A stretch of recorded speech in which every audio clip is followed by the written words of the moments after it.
আসসালামু আলাইকুম প্রিয় ভাই বোনেরা, আপনারা সবাই কেমন আছেন? আশা করি আপনারা সবাই ভালো আছেন। আলহামদুলিল্লাহ, আপনাদের দোয়ায় আমিও ভালো আছি।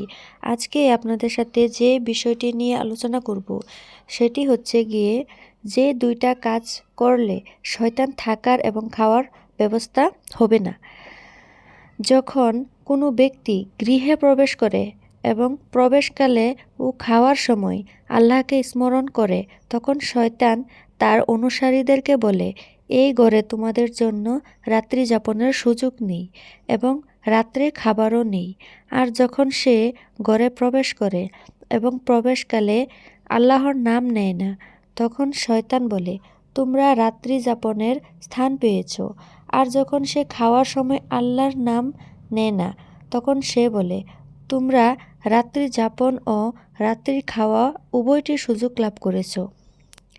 হাদিসে আছে যে বাড়িতে প্রবেশ এবং খাদ্য গ্রহণের সময় বিসমিল্লাহ বলা মুস্তাহাব।